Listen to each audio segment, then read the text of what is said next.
Bonjour. Aujourd'hui, je voulais vous parler d'un sujet dont je n'ai jamais parlé parce que je n'avais pas été confrontée avec ce problème-là. Et je me suis dit, c'est là qu'on voit que les gens ne savent pas comment vous aider ou comment agir dans un cas comme ça. Je veux parler du deuil. Alors, voilà, en janvier, le 14, j'ai perdu ma sœur. Bien sûr qu'on s'y attendait. Elle était en soins de longue durée et on s'y attendait qu'à un moment donné, elle partirait, puisque, bon, elle était, elle était non autonome et elle bougeait à peine de son lit. Elle n'avait aucune conscience. On s'y attendait. Ce que je ne m'attendais pas, c'est que mon meilleur ami, mon ex-mari, mais mon meilleur ami aussi, a décidé de demander l'aide à mourir et je l'ai su seulement la veille. Là, le choc est arrivé. Ça, c'était une semaine après ma sœur. Donc, déjà, ma sœur décède. Je sais que, bon, oui, j'ai de la peine, mais je savais que c'était l'ultime destination pour elle. Mais lui, non. Je ne m'attendais pas que ça arrive comme ça. Et je l'ai su seulement la veille, comme je dis. Pourquoi? Parce que j'étais à l'extérieur et pas tellement loin, là, dans le centre du Québec, et je suis venue à Terrebonne pour venir à la maison, puis pour voir un match de la fille de mon copain à ce moment-là. Et là, j'ai dit, je vais aller voir mon beau-frère pour le prendre dans mes bras et puis parler avec lui et puis demander comment ça va et comment il passe au travers de ça et tout ça. Lui donner de l'attention, de l'amour, parce que c'est pas parce que c'est notre beau-frère qu'on rentre. Je veux dire, c'est ma soeur qui est morte, mais mon beau-frère, lui, il a vécu 63 années avec elle. Fait que c'est souffrant pour lui, là. C'est lui qui a tout entre les mains, là. Il faut quand même avoir de la compassion, hein? Alors, je me suis dit, je vais prendre un après-midi pour aller parler avec lui, comment il se sent et tout ça. Alors, mon ex vivait là, et puis en chambre. Et moi, je me tourne vers lui et je lui demande, et toi, comment ça va? Oui, je savais qu'il avait fait des démarches, mais je ne savais pas qu'il avait été accepté. Alors, j'ai dit, comment vont tes démarches? Il me dit, ben, c'est demain matin à 8 heures. J'ai reçu comme un coup de masse en plein visage. J'ai dit, c'est pas vrai, là. Il me dit, oui, demain matin, 8 heures, c'est fini. Je m'en vais. Et là, c'est là que tout le choc est revenu. Et là, j'ai été 3 jours sans réellement être dans ce monde, je pourrais vous le dire comme ça, où j'ai fait des choses et j'étais comme un robot, tout simplement un robot. Il y a des bouts que j'ai oubliés tellement que ça m'a donné un choc. Donc là, je me suis dit, qu'est-ce que j'aurais eu besoin à ce moment-là? Et ce que j'aurais eu besoin, très peu de gens l'ont compris. Alors, voilà, c'est pas, vous savez, de dire c'était mieux pour lui, c'est son choix, c'est lui qui a décidé.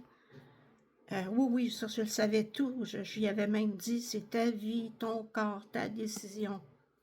Je lui ai dit moi-même la veille, avant de l'embrasser, avant qu'il s'en aille et lui dire bon voyage.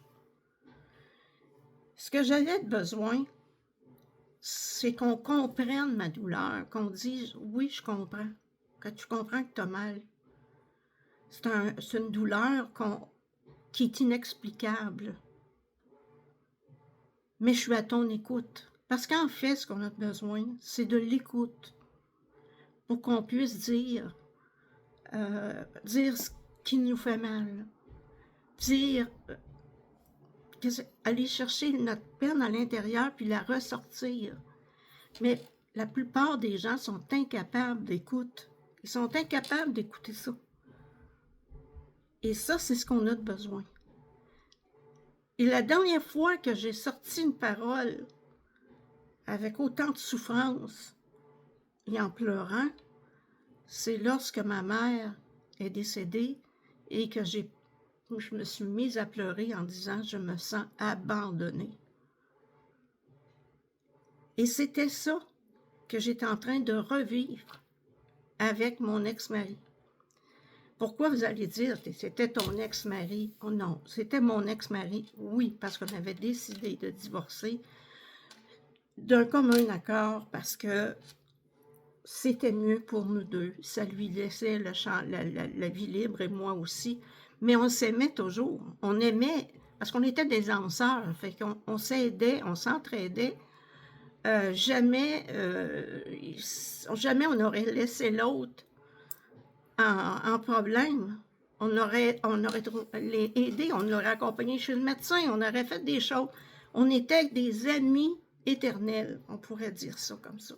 Fait que quand il est décédé, j'ai eu la même sensation, je me sens abandonnée. Et c'est pour ça que ce choc-là était si fort. Et qu'est-ce que j'avais besoin d'entendre, c'est « Je comprends ta douleur. Je compatis avec toi. Prends le temps de vivre ton deuil. » Mais non, je veux dire, ce qu'on essaie de faire, c'est bon, d'essayer de minimiser tout ça. Ensuite, accepter que l'autre se retire. Moi, pendant ces 3 jours-là, j'étais dans une bulle. Et je peux te dire que le copain que j'avais à ce moment-là n'a pas supporté. N'a pas supporté que j'étais dans une bulle totale. Et quand il est venu me porter ici pour que je vienne finir vider les choses de mon ex, ben il m'a pas rappelé. Parce qu'il n'a pas supporté que je me suis enfermée dans une bulle. Mais c'est ça, il faut accepter la bulle de la personne en deuil, puis ensuite, pas la forcer à rire. Non, vous arrivez avec des petites choses qui vont la distraire. Tu vas la chercher, tu viens, on va aller déjeuner au resto, et tu la laisses parler autant qu'elle veut de la personne décédée.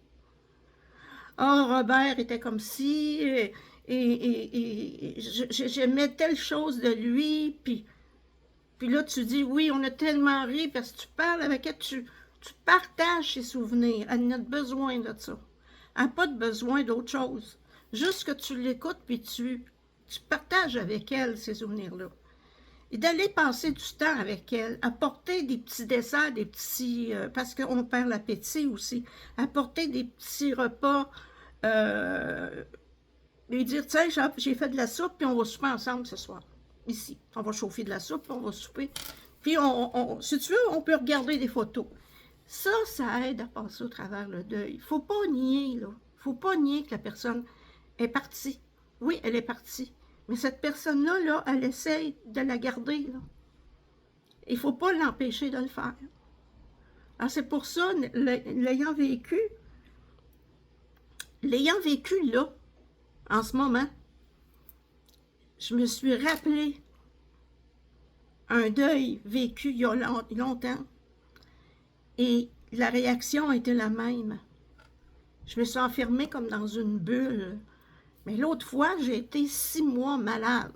Hein? Puis quand ma mère est décédée, j'ai été 6 mois à avoir des problèmes d'estomac, à perdre l'appétit. En tout cas, j'ai perdu 15 livres. Je n'acceptais pas cet abandon. Par contre, cette fois-là, ça m'a pas pris 6 mois pour me ramener. Oui, ça me fait toujours mal à l'intérieur de le savoir décédé. Mais oui, j'ai ressenti l'abandon, mais un abandon que j'ai pardonné puisque c'était son choix, sa décision de partir puisqu'il souffrait trop. Mais on m'a quand même supporté.